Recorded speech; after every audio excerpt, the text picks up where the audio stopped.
Mein Name ist Bernhard Leubner. Ich habe heute mit dem Michael Fischer, der neben mir sitzt, eben die zweite Performance geben dürfen. Ich bin Elektroniker und ja, heute mein Modular-Set hier zum Einsatz gebracht. Mein Name ist Michael Fischer, ich habe heute mit dem Bernhard Leubner gespielt, nach Christoph Ressé und Enesch. Genau. Ich bin seit 1995 in der frei improvisierten Musik, experimentellen Musik tätig. Habe 1999 begonnen mit dem Feedback-Saxophon zu arbeiten. 2004 das Vienna Improvisers Orchestra gegründet und seither in letzter Zeit Klanginstallationen mit befreundeten Künstlerinnen und Künstlern gearbeitet, im Ankersaal zum Beispiel in Wien, zuletzt mit dem Johnny Hawaii, dem Albert Meyer, arbeite auch seit 20 Jahren, muss man schon sagen, mit Literatinnen experimenteller Poesie. Das ist ein eigenes Set, das hat nichts mit dem Saxophon zu tun, es ist ein eigenes Setup, 3 CD-Player, 40 CDs, Fixed Media Pieces, die ich komponiere über die Jahre. Und da entstehen quasi Sprach-Klanglandschaften, wo wir beide auch improvisieren. Das heißt, die Autorin, der Autor liest, ich weiß nicht, welche Texte kommen, die Autorin, der Autor weiß nicht, welche Musik kommt, und wir kreieren im Moment quasi Hörstücke, die einen filmischen Charakter haben. Sehr cool. Ja? So. Ja, Christoph, ich bin Komponist und Computermusiker. Heute haben wir Game Over präsentiert, eine Performance zusammen mit Silat Benesch an der Klarinette. Also Game Over ist eine musikalische Computerspielumgebung, eine 2D Open World Computerspielumgebung, also die ich programmiert habe und seit mehreren Jahren irgendwie entwickle und ständig weiterentwickle, und mit Silat arbeite ich schon seit Jahren, seit eben so vielen Jahren zusammen. Er hat schon meine ersten Prototypen ausprobiert, genau, und wir spielen regelmäßig als Duo. Und meistens, also unsere Projekte, die bewegen sich eben ja im Bereich so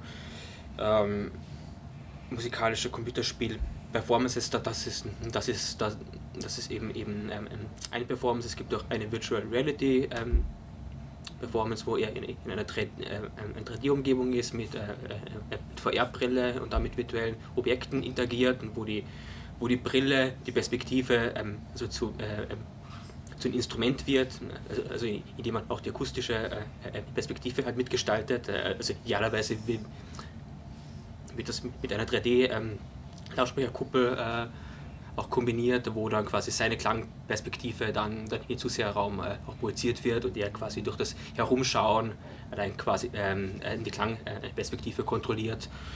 Ja, also solches ist eigentlich so Multimedia-Projekte sind mein Schwerpunkt. Daneben komponiere ich aber auch so Instrumentalmusik im Bereich der neuen Musik, aber meistens auch mit Elektronik in irgendeiner Form.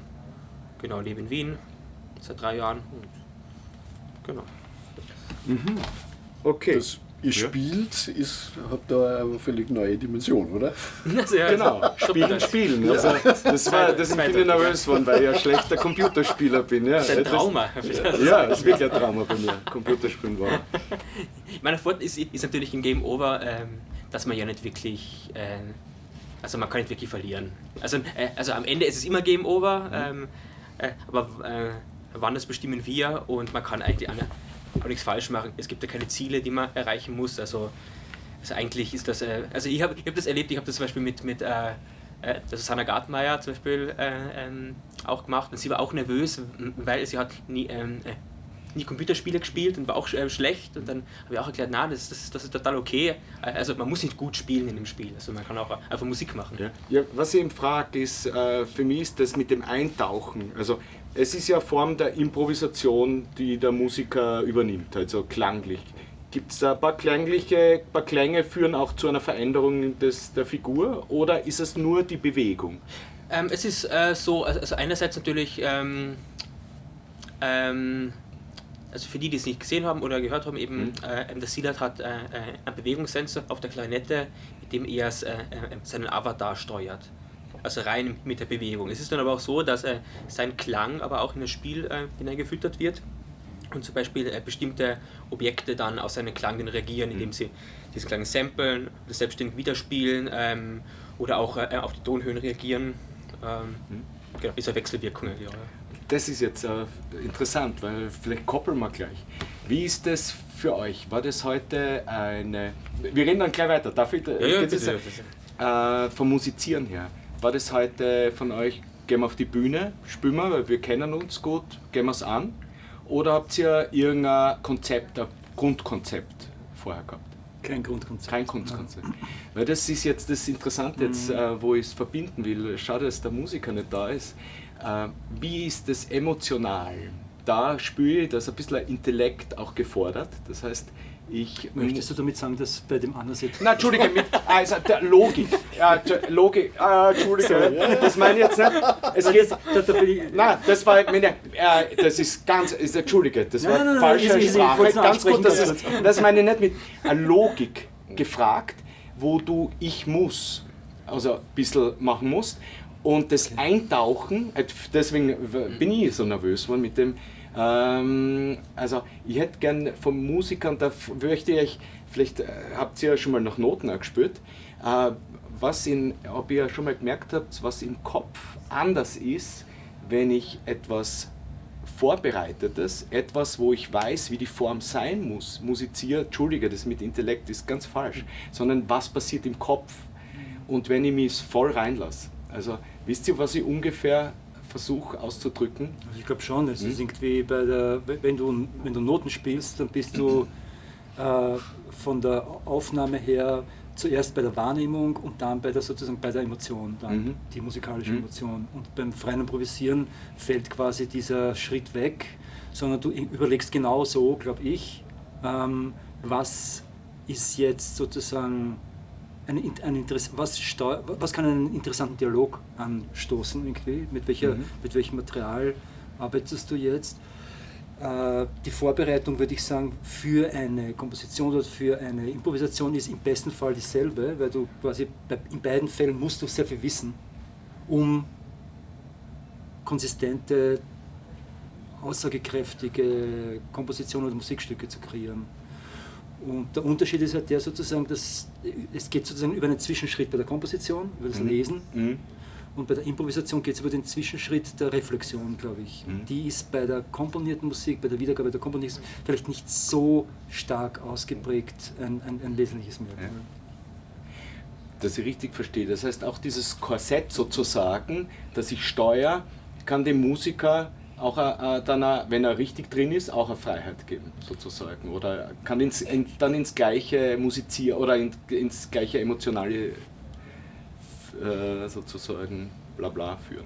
Also es ist ein bisschen so, es ist natürlich prinzipiell, also diese Steuerung ist immer etwas, was man als Musiker normalerweise nicht macht. Eben. Also wenn man Klarinette spielt, dass man, also normalerweise spielt man nicht ein Computerspiel gleichzeitig, das heißt, es ist eine Art von Multitasking, die halt gefordert ist. Es ist ein bisschen so, also muss sich irgendwie auch zum Teil aufspalten, weil es ist dann, man muss zum Teil nur zwei Ebenen irgendwie in Betracht ziehen. Es gibt so diese spielerische, also die Computerspielebene, also welche Aktionen machen jetzt auf der Computerspielebene Sinn, welche Aktionen machen jetzt klanglich Sinn. Das kann manchmal auch im Widerspruch stehen, da muss man dann im Moment entscheiden, was ist quasi wichtiger. Aber es ist dann, was halt herausfordernd ist, dass man im Idealfall dann über diese Steuerung dann gar nicht mehr nachdenkt, dass das so verinnerlicht wird, also dass es automatisch halt passiert, also dass man nicht denken muss, okay, jetzt gehe ich dahin und jetzt spiele ich was, jetzt gehe ich dahin und spiele ich was, sondern dass es wirklich zu einem Ding wird. Aber prinzipiell ist es etwas, was man halt auch trainieren muss und da muss man halt auch ein bisschen auch eine Veranlagung auch dazu haben, weil es gibt einfach Leute, die also diese Art von Multitasking halt die können einfach und das kann, also bis zu einem gewissen Grad kann man es üben auch,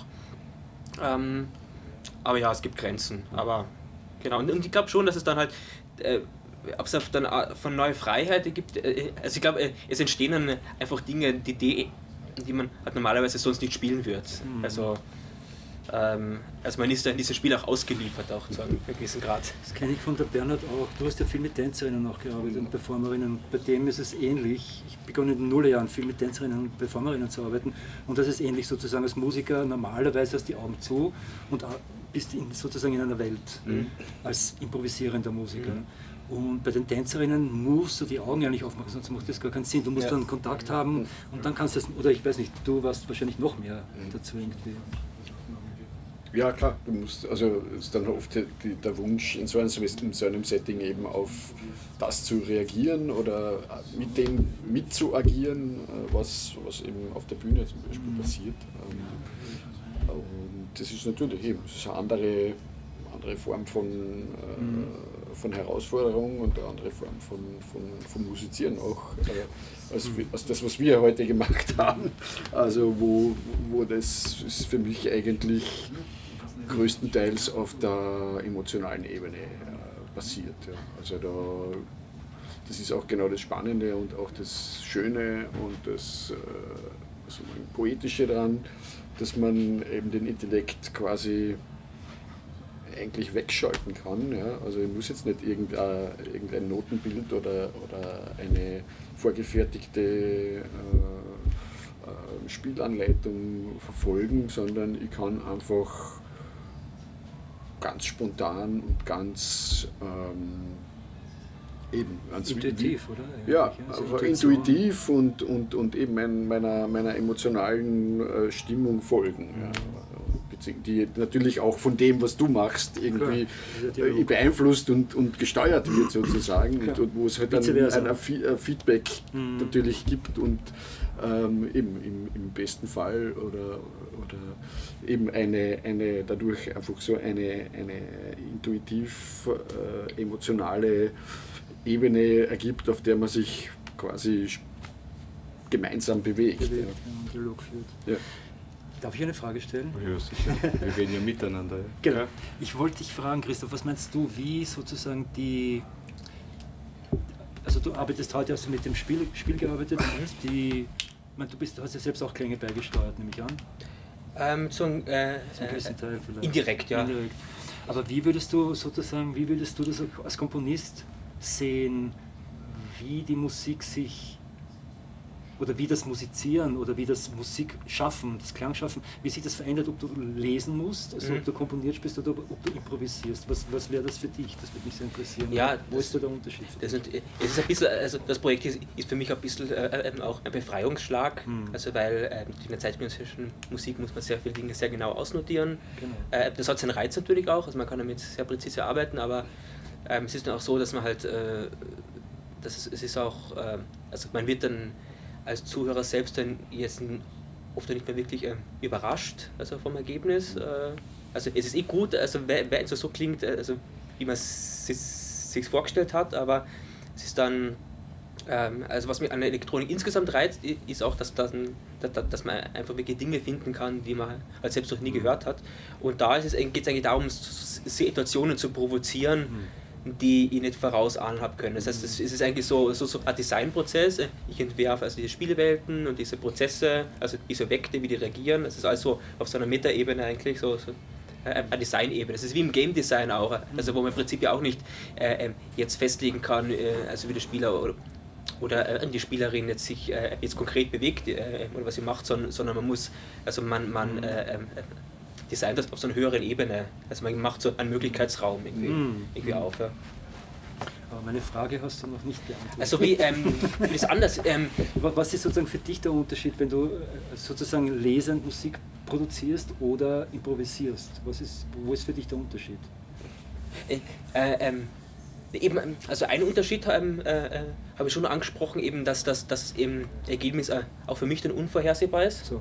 Genau, also das ist eigentlich wirklich ein Improvisieren ist das Ergebnis unvorhersehbar, sagst du? Genau, es ist dann idealerweise unvorhersehbar, also natürlich zu einem gewissen Grad, aber es ist, also was mich dann immer am meisten freut, also bei der Performance ist, wenn Sachen halt passieren, die ich noch nie gehört habe. Und das natürlich ist, glaube ich, bei der freien Improvisation generell das, was man sucht. Also man will ja nicht das Gleiche reproduzieren immer, sondern Sondern glaube ich, zum gewissen Grad. In einem gewissen Grad. Es gibt natürlich unterschiedliche Arten auch von Musikerinnen. Also zum Beispiel, genau, welche die sind in der Improvisation sozusagen mehr orientiert an dem Material, das sie schon kennen. Genau, und manche sind, manche so suchen diese Offenheit, die Konfrontation auch und das ungefähr. Ja. Und letzteres ist eher mein Zugang. So quasi. Das ist interessant. Ich arbeite als improvisierender Musiker arbeite ich meist von dem Material, das ich kenne und entwickle dann von dort. Und wenn es dann sozusagen diese Möglichkeit mit einem Dialogpartner, wie den Bernhard heute zum Beispiel zulässt, dann kann ich das sozusagen verwerfen und kann mich, so wie du gerade eben gesagt hast, auf diese unvorhergesehenen Momente einlassen und schauen. Und das ist natürlich auch das Spannendste. Das ist ein poetisches Sein im Tun, finde ich. Poesie würde dann für mich heißen, sozusagen das Unerkannte realisieren, manifestieren. Genau. Seht ihr euch so, dass ihr irgendwann einen Bruch gemacht habt und dann das gemacht habt, was ihr jetzt macht? Gibt es da irgend so eine Erfahrung? Zum Beispiel, ich finde, das, was du komponierst oder machst, ist auch sehr eigenständig und ist immer mit ein bisschen einem Bruch mit gewissen Konventionen aus einer Gemeinschaft. Und da im Musizieren mit dem Saxophon sehe ich auch einen Bruch mit den gelernten Bewegungen, gelernten das Instrument. Ich habe einmal Klavier gelernt und da habe ich gedacht, ich will raus aus diesen eingelernten Strukturen sozusagen. Und das sehe ich da auch, also jetzt da natürlich bei einer analog, also ist nicht analog, ist digital, also doch, da ist überhaupt, da hast ja, eigentlich beginnst du immer bei Null sozusagen, das ist dann, oder auch nicht ganz, aber nicht du ganz, könntest, du hast sozusagen immer die Freiheit, aber also du kannst, genau. Es lässt sich natürlich eben, es gibt keine Speichermöglichkeit, aber es ist, muss sagen, so ein Konzert wie heute braucht Vorbereitung, braucht eine gewisse Überlegung, eben sozusagen mir ein Grundmaterial zu schaffen, sozusagen, mit dem ich dann arbeiten kann. Ja, so wie der Michael das vorher auch beschrieben hat. Also auch das muss ich machen. Ja. Okay. Also, und natürlich dadurch, dass wir schon öfters zusammen gespielt haben und weiß ich schon eine gewisse Richtung, die das sozusagen hat, ja, und kann entsprechend sozusagen meine Überlegungen, die ich vorher anstelle, eben an dem sozusagen orientieren sich an dem. Ja. Aber natürlich ist sozusagen das ist quasi der Ausgangspunkt und wirklich interessant, wirklich spannend wird es, wenn man sich dort wegbewegt und es eben einfach sich in einen Raum bewegt, der eben nicht vorhergesehen und nicht vorbestimmt ist, wo dann sozusagen wirklich der Moment, die Intuition, was soll man sagen, eben das und der ganze Mensch spielt eine Rolle. Genau, oder? Also es ist jetzt nicht mehr rational irgendwie determiniert, was da passiert, sondern eben reine Agieren und Reagieren auf die Einflüsse, die da auf dich wirken. Okay. Und wann habt ihr mal einen Bruch? Habe ich das richtig gesehen? Wann hat es da irgendwas gegeben? Oder hat es nie einen Bruch gegeben und du wolltest immer so? Also von mir persönlich. Ja. Wobei, oder wenn man richtig, du hast ja Jazz eigentlich ursprünglich, genau, du hast wirklich eigentlich so klassischen Jazz gelernt, genau, und dann ja auch dann irgendwann. Irgendwie schon, also ich muss schon sagen, ich habe mit 5 angefangen zum Klavierlernen. Ah, okay. Ja, und habe sozusagen da die Mehrstimmigkeit wirklich mit Bach und allem, also klassisch Klavier gelernt, mit 5 angefangen und nach 10 Jahren abgebrochen. Und nach 10 Jahren nach 7 Jahren angefangen, das Saxophon zu spielen. Eben da habe ich dann Jazz begonnen. Aber sozusagen Mehrstimmigkeit, zum Beispiel im Feedback oder auch im Dialog mit anderen Instrumenten, Klavier Und das Feedback ist dann irgendwie, das war schon ein Bruch eigentlich, oder Bruch kann man sagen, es war eigentlich nie kein Bruch, sondern ich wollte Solo-CD aufnehmen und bin immer näher zu dem Mikrofon hingegangen, um die Klänge zu verändern, langsam. Und dann habe ich mir gedacht, irgendwann, okay, das klingt jetzt ganz banal, aber wie das heute war, zum Beispiel, das sind 99, sind mehr als 20 Jahre Arbeit, sozusagen, dass das so sich dann ergibt. Das Mikrofon genommen, Saxophon eingesteckt und dann begonnen quasi, aha, interessant, wenn ich eine Klappe drücke, anderer Ton, interessant, gut. So. Und von dort weg, das war nicht wirklich ein Bruch, sondern das war eher so ein Eintauchen. ein interessantes Feld, das sich eröffnet hat, das ich nicht gekannt habe. Das ist ja das Schöne. Ja, sozusagen. Da ist man endlich frei und kann sich eigentlich entfalten und neu erforschen, ohne irgendwie Vergleiche zu haben oder ohne schon irgendwas vorher. Ja. Ich glaube sozusagen, das stimmt, gebe ich dir recht, ich glaube sozusagen, ich könnte das nicht so, wenn ich nicht 15 Jahre im Keller gesessen wäre und Obertonübungen mit dem Saxophon, Harmonielehre, die ganze Theorie am Sax, alles am Saxophon geübt hätte in einer eigenen Form. Ohne diesem Wissen könnte ich das nicht so spielen, das Feedback-Saxophon. Wahrscheinlich, ja, sicher. Ja. Dann kommt die lange Praxis dazu. Okay. Aber das hat eigentlich den Rahmen dann eröffnet für das was du machst. Ganz bestimmt. Ja. Und gibt es bei dir auch so irgendwas? Ja, bei mir ist ein bisschen, also ich habe auch, als Kind Cello gelernt und dann aber auch dann aufgehört und dann Klavier angefangen, also eine klassische Ausbildung und dann aber Jazz auch gelernt, aber eigentlich klassische Harmonielehre und ich war eigentlich recht lang noch mit Anfang 20 auch total, also im Jazz, aber auch so in der Klassik halt zu Hause, also habe mich da irgendwie schwer lösen können von der frühen Moderne, also und also ich habe da einfach so geprägt von Jazz und Klassik und dann war die Computermusik war eigentlich so der Befreiungsschlag in gewisser Weise, also weil mit dem einfach sofort also dieses unmittelbare Arbeiten am Klang, das hat mir total fasziniert. Also weil in der Komposition ist es ist immer mittelbar, also du schreibst Noten, da spielt dann jemand und idealerweise musst du dir alles vorstellen und dann hoffst du, dass es halt genauso klingt, wie du dir das irgendwie vorstellst und es gibt aber nicht diesen Feedback-Loop, dass du irgendwas machst, du hörst dir an, veränderst und bei Elektronik also direkt am Klang arbeiten und das war mal so eigentlich eine große Änderung und dann gleichzeitig aber ist ein bisschen so ich habe als Kind schon Programmieren angefangen und das aber zugunsten der Musik dann aber aufgehört. Also ich bin immer Klavier geübt in der Oberstufe. Und das war irgendwie auch so eine Möglichkeit, um an das wieder anzuknüpfen und habe dann halt wieder angefangen und dann das Programmiere halt wahnsinnig viel auch. Sehr schön. Das ist sehr schön.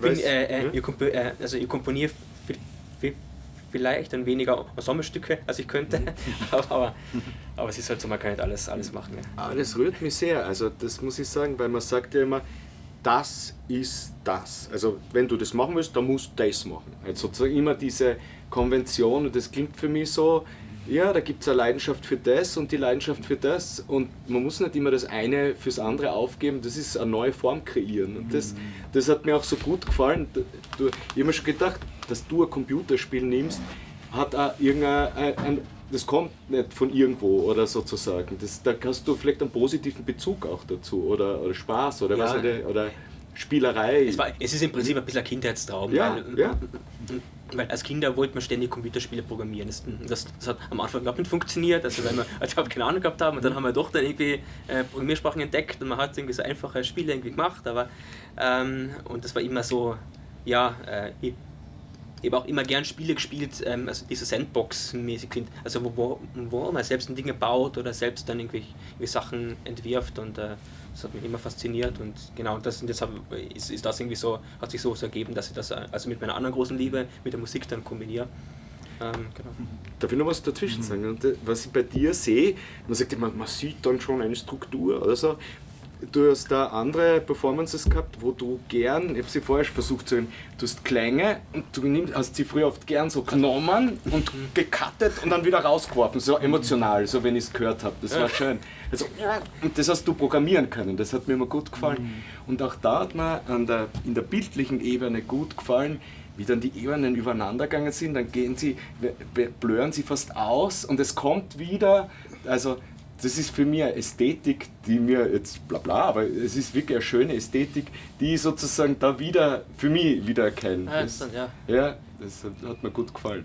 Ja, ich mag ja gern Brüche, muss ich sagen. Ja. Also schnelle Wechsel und irgendwie Collage-Ästhetik, und das findet sich natürlich aus. Es ist irgendwie eine Collage aus verschiedenen Spielertypen, also die nebeneinander und übereinander existieren, und das macht einfach Spaß dann für mich. Ja. Aber was mich sehr gut, also ich habe dich ja eben schon vor ein paar Jahren gehört, eben da auch, genau, dass man zum Modfest. Das hat damals einen großen Eindruck gemacht, also muss ich sagen, also heute auch wieder. Und ich finde, was ich interessant fand, aber bei dir am Modularsynthi, dass du den so gestisch spielst, also das ist ein bisschen besonders, weil normalerweise also die Modularsynthi-Spieler, die eher dazu soll, langsame Prozesse halt zu machen, also dreh an dem Rädchen, die dreh da, steck da irgendwas um. Bei dir, also du hast ja so ein Touch-Interface, mit dem du dann sehr gestisch arbeiten kannst, und das hat mir besonders gut gefallen, also also die Kombination, also die Modularsynthi-Klänge mit diesem gestischen Spiel. Ja, da hast du recht, das ist auch ein relativ langer Weg, also dorthin, wenn ich das vielleicht, weil ihr da eben sozusagen meine Lebensgeschichte oder meine musikalische Lebensgeschichte das ist völlig anders. Nein, eben, nämlich genau umgekehrt eigentlich. Ja. Auf dich jetzt, genau. Also ich bin eigentlich musikalischer Autodidakt. Ich habe schon irgendwann einmal Blockflöte, irgendwie so Gitarre gelernt, aber es hat mir irgendwie, also dieses Reproduzierende, es hat mich nie wirklich interessiert, auch als Kind nicht. Es war mir zu mühsam, das Üben, und irgendwie, also ich habe keinen Sinn darin entdecken können. Und habe halt als Jugendlicher dann so mit Rockmusik irgendwie begonnen als Autodidakt, und habe dann den Computer auch relativ früh entdeckt, also mit dem Aufkommen der ersten Homecomputer, so in den 80er Jahren. Und das hat mich sofort irgendwie fasziniert. Ja. Also nämlich die kreative Möglichkeiten, die sich da plötzlich geboten haben, ja, die ja völlig neu und völlig unbekannt waren, also eben so dieses unbekannte Land und die Möglichkeit irgendwie damit eben neue oder sich Ausdruckswelten zu finden, und habe eben auch sehr früh begonnen mit Elektronik halt zu experimentieren, so gut es halt möglich war zu der Zeit. Ja. Also es war ja teuer oder nicht leistbar, also wirklich gutes Equipment, also hat man halt mit Homecomputern und mit billigem Equipment irgendwie versucht, sich da irgendwie Musik zu machen. Aber es hat mich eben immer so, das, was du auch gesagt hast, ja, immer an der Sache sozusagen absolut interessiert, die Möglichkeit, mit dem Klang zu arbeiten. Ja. Also das ist bis heute so, ja, einfach diese Faszination, ja, die ist von der Jugend an irgendwie, also das ist das, was mich an Musik eigentlich eben bis heute am meisten fasziniert. Mit Klängen zu arbeiten, Klänge zu erschaffen, Klänge zu manipulieren und mit diesem Klangmaterial eben auch zu arbeiten. Und sozusagen eben, das hat mich sozusagen, der Bruch war, ich habe eben nie diesen irgendeine klassische Ausbildung oder irgendwie, also ich musste mich nie da von dem irgendwie lösen, ja, von irgendetwas, sondern eigentlich immer, sozusagen, es war quasi immer eigentlich nur der Kampf zwischen Geldbörsel. genau. Letztendlich ja. Also also dem Ideal irgendwie eben des Künstlerdaseins und den Realitäten, die halt irgendwie auf der wirtschaftlichen Seite dann irgendwie dem halt entgegenstehen. Ja. Überleben in der Nische, oder? Ja. Also aber wie gesagt, diese Faszination, egal ob das jetzt mit Computer, also ich habe viele Jahre eben auch mit Computern gearbeitet, habe, weiß ich, unendliche Stunden, Tage, Wochen, Jahre mit Max MSP verbracht und irgendwelche Dinge programmiert und riesige Max-Patches und also habe mich halt vor ein paar Jahren sozusagen so sukzessive irgendwie mit der Modularwelt dann irgendwie wieder davon gelöst. Ja. Aber eben die Grundfaszination der Manipulation und der Erschaffen von Klängen ist, egal mit welchem Werkzeug man da arbeitet, immer dasselbe geblieben. Das habe ich dich noch nicht gefragt, Bernhard. Warum bist du quasi vom Computer zum Modularsynth gegangen? Weil das Gestische, was angesprochen war, war das ein... Ja, es war schon ein Wunsch irgendwie. Also das ist sozusagen ohnehin quasi ein Grundproblem, ja, der Computermusik. Also so einerseits hast du diese wahnsinnigen Möglichkeiten, ja, aber die performative Qualität irgendwie in dem Ganzen zu entdecken. Musik, genau. Ja. Also da gibt es natürlich alle möglichen Versuche und Experimente mit allen möglichen Interfaces und whatever. Aber ich meine, der Weg dorthin, den hast auch du mir gewiesen, Michael. Ja? Also indem du mich dazu eingeladen hast, mit dem Vienna Improvisers Orchester zu musizieren. Und du erinnerst dich sicher auch, also am Anfang bin ich auch noch mit dem Laptop irgendwie dort gesessen und irgendwie habt halt dann einfach gesehen, ja, okay, oder das hat mich einfach auf neue Ideen, hat mir neue Wege, neue Denkrichtungen eröffnet. Eben diese gestische Qualität, die Musik ja eigentlich, oder sozusagen das Spielen eines Instruments, hat er. Also das ist einfach hat die gestische Qualität und diese gestische Qualität auch mit einem elektronischen Instrument irgendwie zu haben, eben das war schon ein ganz wichtiger Punkt. Ja. Also das ist auch viel wichtiger als eben als die große Klangwelt irgendwie. Ja. Also im Improvisers Orchester spielen mit minimalen Equipment, mit einem ganz kleinen Synth, aber eben mit der gestischen Qualität. Genau, ja.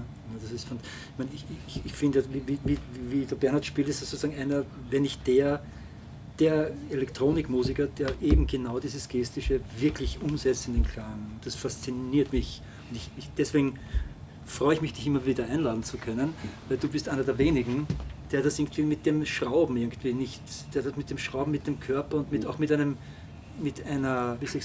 menschlichen Impetus sozusagen. Ja. Es ist nicht die kühle Ratio oder das Kalkül quasi dahinter, dass man jetzt den Knopf dreht natürlich drin, sondern es ist sozusagen dieser Prozess des Emotionalseins und Werdens, der birgt ja enorme Schätze an unerkannten Optionen für Klänge. Aber eben, es ist ein langer Weg. Also ich habe sozusagen ich sage immer, diese monolithische elektronische Musik. Also auch viele Jahre sozusagen war das für mich das Ideal, irgendwie diese riesigen Klangwelten, Strukturen, übereinander geschachtelte, eben alles also das war so mein Ideal, aber so sukzessive ist das eben sozusagen hat sich das, also habe ich das verlassen eben und und sozusagen diese Qualität eben auch mit anderen Musikern, mit anderen Menschen zu interagieren, ja, in einem Ensemble, in einer Gruppe, in einer eben auf einer emotionalen Basis, das ist sozusagen eine Entdeckung, eine Wiederentdeckung. In meiner Rockmusikzeit habe ich das natürlich auch gemacht, ja, aber also geht es sozusagen mehr an den Dialog, quasi, ja. um die Option des Dialogs. Ja, und das ist so eine wertvolle Erfahrung einfach, eben von diesem monolithischen, egoistischen von mir aus Klangideal oder Musikideal wegzugehen und eben einfach eben das ganz Grundsätzliche, ganz banale, ganz urtümliche Kommunizieren und Musizieren mit anderen Menschen, anderen Musikern irgendwie wieder zu entdecken. Ja, bei mir zum Beispiel kommt da was, also ich tue auch also mit Elektronik improvisieren. Mir zum Beispiel, also was mir halt also wonach ich strebe, ist quasi so eine ähnliche Unabhängigkeit und Spontanität zu haben wie die Instrumentalisten.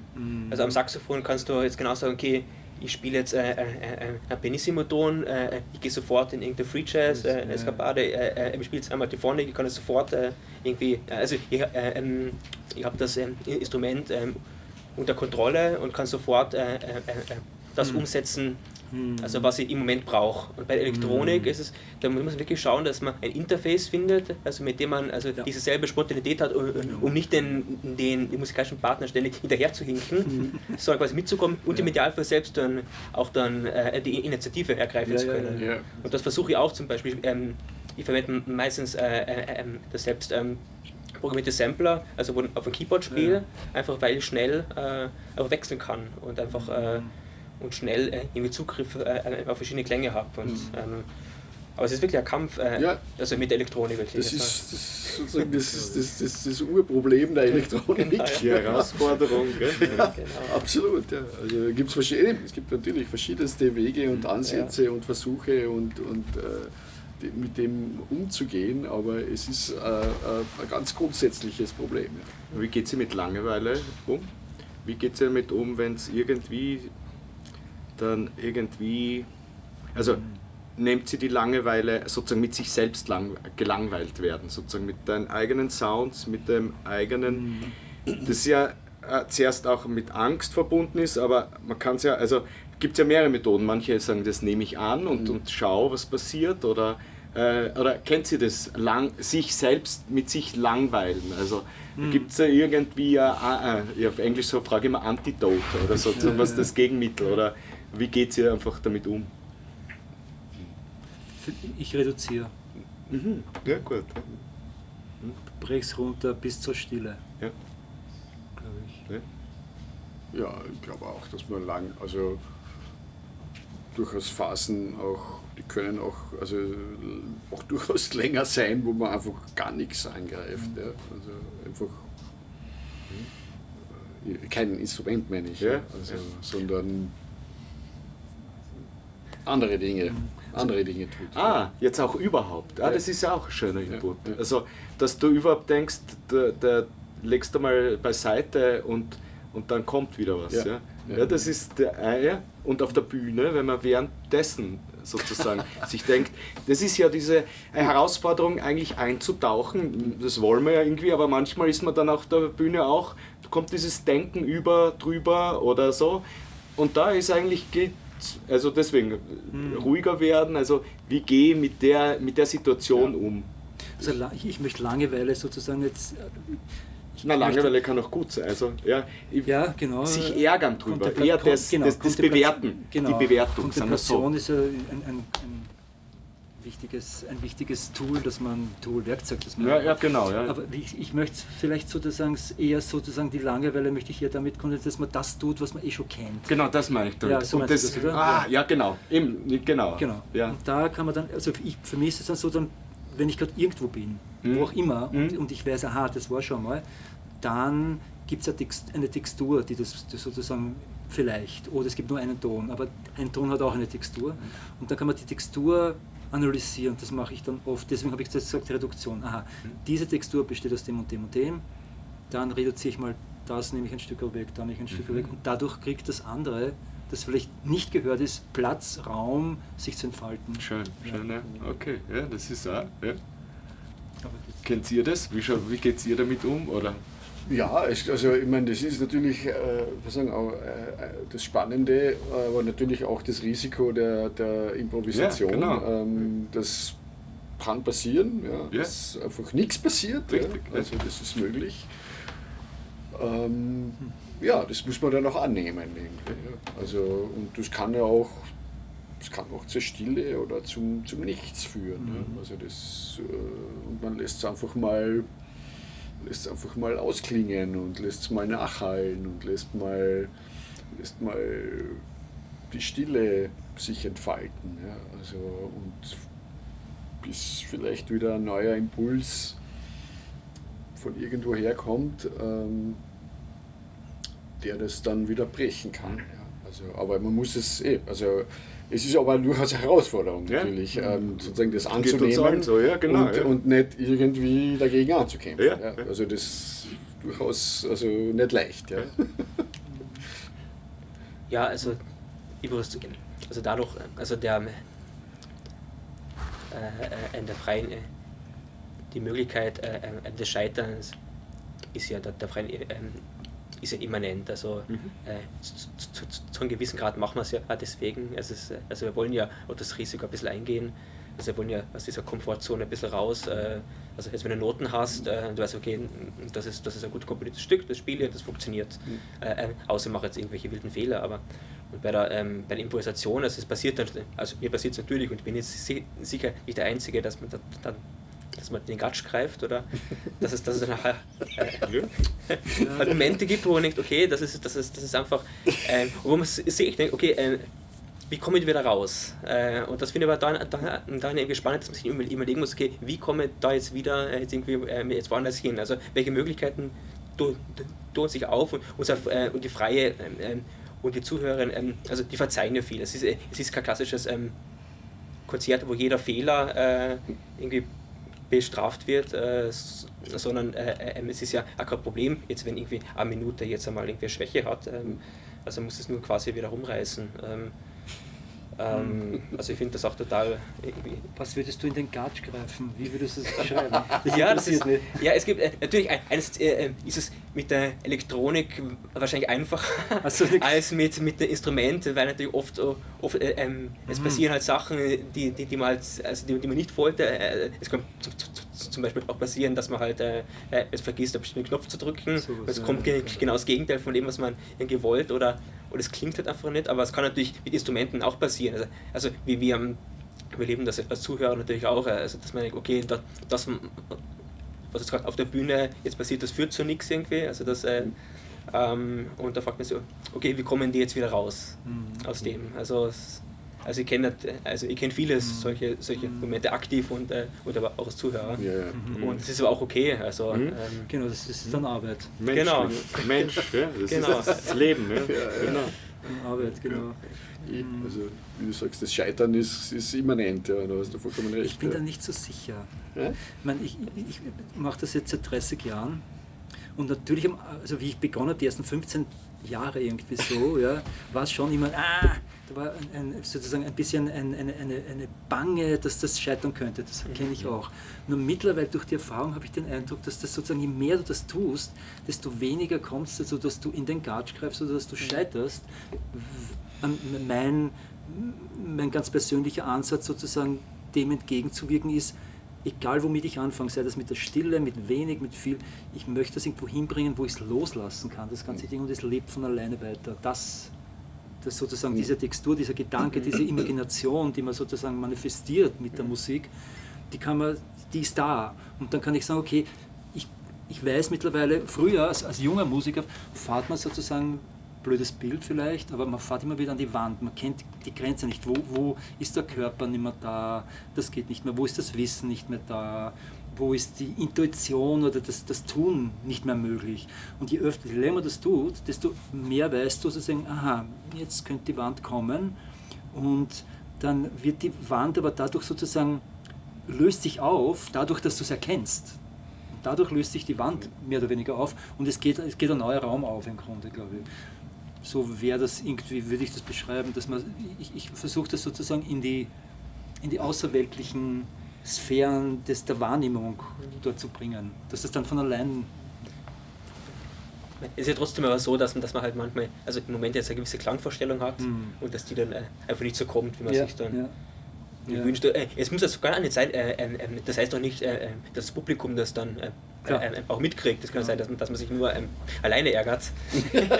Oder das stimmt nicht ganz bei dir, oder das sozusagen als willkommene Neuerung sieht. Willkommen, dass du da bist. Das ist, glaube ich, sozusagen der Prozess des Lernens, frei improvisierter oder frei improvisierter experimenteller Musik, egal, glaube ich, mit welchem Instrument, dass man das lernt, willkommen zu heißen, wenn etwas so ist, wie man es nicht erwartet. Und dann, je öfter du diese Situation erlebst, desto mehr erkennst du, das sind die neuen Punkte, wo irgendwas sich weiterentwickeln kann. Total, ja, voll schön. Ja, jetzt haben wir halt schon gerade früher geredet. Ja, ich frage es trotzdem noch einmal. Ja, wann weiß man, dass es aus ist? Das ist eine ganz entscheidende Frage. Ja. Oder wann hat man das Aus verpasst? Ja, was sagst du? Ja, das schwierig. Ja, also oft, es ist, also man... Was bei der Komposition, wann weiß man ein Stück aus ist? Ja, bei der Komposition ist es dann oft die Deadline. Komm jetzt. Es war tatsächlich, das glaube ich schon. Es stimmt wirklich, weil man muss irgendwann... Ja, klar. Also muss einfach aufhören. Und es ist ja gut, dass es Deadlines gibt. Ja. Ich glaub, ohne Deadlines würde ich nicht einmal anfangen, weil sonst würde ich irgendwie ewig an Ding herumtun. Das ist irgendwie ja gut, dass so Schluss ist. Also jetzt mit Komponieren, dass man weiß, okay. Aber beim Improvisieren, beim Improvisieren ist spannend. Das ist, oft spürt man es aber es gibt natürlich auch Momente, wo einer oder beide halt den Schluss auch verpassen, also wo man sich nicht einig ist, das passiert natürlich auch. Und das kann aber auch reizvoll sein, also entstehen ja lustige Momente auch dadurch dann. Genau. Ich meine, jetzt in meinem Projekt jetzt in Demo-Projekt ist es ein bisschen speziell, also weil ich ja tatsächlich der bin, der dann wirklich Schluss macht. Also ich habe ein bisschen so, wobei es schon so ist, dass es ein Moment ist, also wo wir irgendwie wissen, okay, also jetzt ist es irgendwie aus und die Schlüsse sind auch ein bisschen vorprogrammiert. Es gibt so verschiedene Varianten, wie das aufhören könnte und wir haben es auch schon so oft irgendwie gespielt, also dass wir so ein Repertoire an Schlüssen haben, aber oft ist es dann doch, zum Beispiel heute, es hat einen Moment gegeben, also wo man eigentlich Schluss machen hätte können und ich habe gedacht, ich will es doch noch ein bisschen und im Nachhinein habe ich gedacht, hätte ich vielleicht doch da aufhören sollen. Das ist dann oft, es ist nicht so einfach. Da braucht es dann sozusagen, wenn du, also ich kenne diese Momente auch, wo du sagst, okay, jetzt kann es aus sein. Ja. Und wenn du dann weitergehst, dann ist der spannende Moment, wie entwickelst du das, was das Weitergehen ist? Wie, das muss man dann nochmal zu einer konsistenten Aussage bringen. Ja. Du könntest natürlich weitergehen und sagen, da geht es nicht mehr aus, ich lasse es. Nicht gut. Ja. Sondern man muss schauen, dass dann, also da zwingt man sich dann quasi selbst irgendwie, schauen, dass man nochmal einen konsistenten Moment findet. Aber jetzt wollte ich noch was sagen, aber jetzt habe ich es vergessen. Ja, ich finde, dass es eben eines der schwierigsten und aber eines der spannendsten Dinge auch ist. Und es gibt nichts, für mich zumindest, nichts Schlimmeres, als Leute, die nicht aufhören können. Das gibt es ja. Also, wir haben das alles schon erlebt, oder? Man denkt, jetzt, das ist der Moment, jetzt das wäre jetzt wirklich ein schöner Schluss. Ja. Aber die Agitatoren sind anderer Meinung. Und was macht die Schönheit des Schlusses dann aus in solchen Momenten für dich? es ist einfach so Ja. einen Bogen hat oder so ein, es kommt eben, also man hat das Gefühl, so da sozusagen, jetzt ist was gesagt worden und jetzt kann ich da einen Punkt machen und sozusagen damit habe ich gesagt, was ich zu sagen habe. Ja. Und alles Weitere sozusagen wiederholt dann eigentlich nur, was ich zu sagen habe oder zieht es in die Länge und das kann ja auch, also ich habe schon auch natürlich auch Konzerte erlebt, das zerstört es dann wirklich. Ja, ja. Also denkst du, boah, das war es bis dahin, Schaut war es gut, wirklich ne? so Ja. cool und so wirklich super. Und dann geht es noch irgendwie ewig weiter und du denkst, Wie wenn du was kochst Ja, und denkst, ja, jetzt hätte es passt, Ja, aber ja, dann genau. würdest du noch was genau, ja. noch was. Ja. Das ist ja oft da, wenn man sich... aber natürlich, Ja. kann passieren. Aber es kann ja. passieren, Kann passieren, das ist halt, ja. aber das das ist ist- Teil, ja. das also zumindest in der improvisierten Musik natürlich. Also den idealen Schluss zu finden, ist ganz schwierig Ja. und gelingt bei weitem nicht immer. Ja. Man ist dann manchmal dankbar eigentlich, dass dann echt alle aufgehört haben. So, Ja. ja. Für mich ist es schon, aber ich würde sagen, mit dem Schluss ist etwas, das ist ein very crucial moment, yes, absolut agree, stimme ich total zu, aber wie soll ich sagen, nicht aber, sondern für mich wäre der Schluss dass etwas weiter in der Vorstellung, dass die Emotion so quasi, die du in dem Raum erzeugst, also die Atmosphäre oder das Bild, die Vorstellung, die da in dem Raum ist, dass wenn du aufhörst, dass das noch und das geht noch weiter. Und im besten Moment ist man dann sehr traurig, dass es aus ist, obwohl man selber aufgehört hat. Aber das ist für mich, diese Momente versuche ich immer zu finden. Ja. Aufhören, und da kann ein kleines Futzel kann zu viel sein. Das kann Ja. schon zu viel sein. War ja recht schön zu sehen, dass ihr nochmal gestartet habt. Das war, das gefällt mir immer gut. Sehr oft in der Improvisation zieht man es in einem durch und das macht immer was ab, Stopp und dann spielt man noch ein Set. Das ist plötzlich öffnet man eine andere Welt. Weil man hat losgelassen aus dem ersten Set und jetzt geht man noch ein zweites an. Und das gefällt, ich schau dann gern dazu, was kommen jetzt noch andere Nuancen. Ja. Das hat mir auch gut gefallen bei euch. Ja. Weil ich finde es ja bei der freien Improvisation ja interessant, dass es so eine extrem starke Tendenz gibt zu Diese langen Konvention, genau. zu langen Stücken, dass man ein langes Set spielt. Aber es hat uns zum Beispiel sehr... Ich persönlich versuche das jetzt, also wenn ich jetzt meine Projekte habe, auch bewusst zu vermeiden, dass man jetzt probieren wir möglichst kurze Sachen zu spielen, einfach um es noch anders zu machen und einfach in der Kürze irgendwie zu schauen, was können wir machen. Sehr prägnant war für mich, also dass ich dann Full Blast einmal gehört habe mit Peter Brötzmann, Wertmüller, und die haben da auch, also im Prinzip so, ich meine, es war nicht sehr, also es war extrem kurz, aber es waren tatsächlich mehrere Nummern, also die sie gespielt haben, auch mit einem sehr klaren Beginn, mit einem sehr kleinen Ende, also mit was so mit telepathischen Schlüssen, also wo ich eigentlich dann sie gefragt habe, war das komponiert jetzt oder war das improvisiert? Das war oft nicht klar wirklich, weil das war irgendwie so auf den Punkt dann. Und das hat irgendwie auch einen Reiz. Und das ist irgendwie so, es ist finde ich, oft schwieriger dann in der Kürze, also so Sachen zu machen. Also man hat weniger Zeit. Klare auch, Präsenz. Und die Sache zu entwickeln muss sofort da sein. Das finde ich eine total spannende Herausforderung. Schöner Input. Ja. So, aber jetzt, außer du wolltest noch vielleicht was sagen. Es war voll nett. Danke fürs